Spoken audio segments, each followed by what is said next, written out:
पहले यहाँ पर क्रूड से कर लेते हैं। एंड प्रबल, जब से ट्रम्प इलेक्ट हुए हैं एज अ प्रेसिडेंट इलेक्ट हैं, हमने बहुत बड़ी मूव्स यहाँ पर, वॉलेटाइल मूव्स यहाँ पर आते हुए देखी हैं। एज ऑफ नाउ जिस तरह से ये 25% टैरिफ कनाडा पर भी लगता हुआ नजर आया है, कनाडा से हम 4 मिलियन बैरल्स पर डे का इंपोर्ट यूएस में आता हुआ देखते हैं।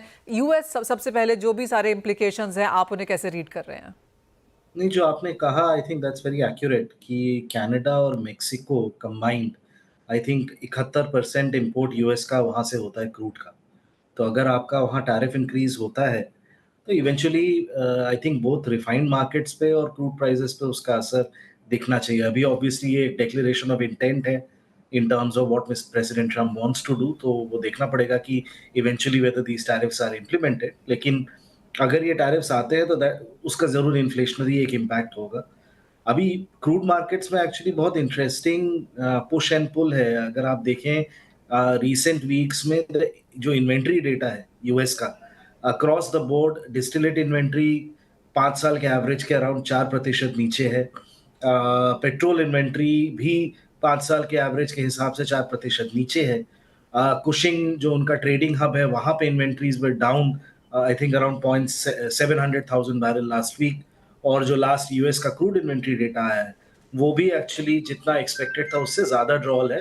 On the flip side US production has hit a new record in August and September and OPEC plus का जो स्पेयर कैपेसिटी है वो तो ऑब्वियसली सबसे बड़ा ओवरहैंग है ही, because around 4 to 5 million barrels a day का स्पेयर कैपेसिटी डिपेंडिंग ऑन आप किससे किसकी रिपोर्ट पढ़ रहे हैं, वो ऑलरेडी इन स्टोर है। तो I think right now short term events हैं जिनकी वजह से शायद क्रूड मार्केट्स में नर्वसनेस है with respect to prices, but physical markets अगर हम देखें from a slightly longer term perspective, I think the crude prices are probably still in a bearish, will remain in a bearish territory.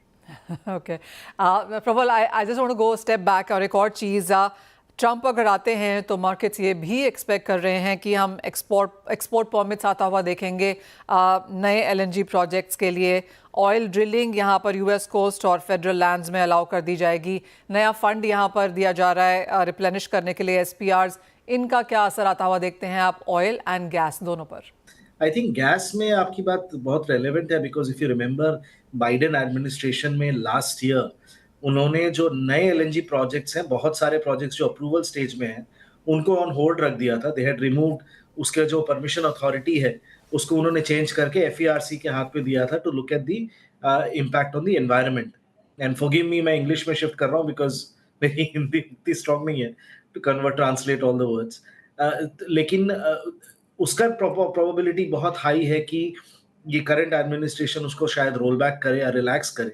उसकी वजह से in any case LNG market में अगर आप देखें फाइनलाइज्ड और developed plans itself 190 million turns का addition आ सकता है in the next 4 to 5 years। लेकिन इस नए एडमिनिस्ट्रेशन की वजह से इवन बियॉन्ड दैट आपके जो प्लान्स अभी अटके हैं, बिकॉज 3 से 4 साल आपको एक एलएनजी लिक्विफैक्शन टर्मिनल बनाने में लगता है फ्रॉम स्टार्ट टू फिनिश, वो अप्रूवल्स भी आ गए। तो even for longer term supply के लिए बहुत अच्छी बात है। As far as crude is concerned, frankly मेरे हिसाब से अगर परमिशंस इजी हो भी जाते हैं लेकिन प्राइसेस और economics will drive additional drilling. अगर आप शेल की बात करें या यूएस के ऑपरेटर्स की बात करें, वो इकोनॉमिक्स देखते हैं।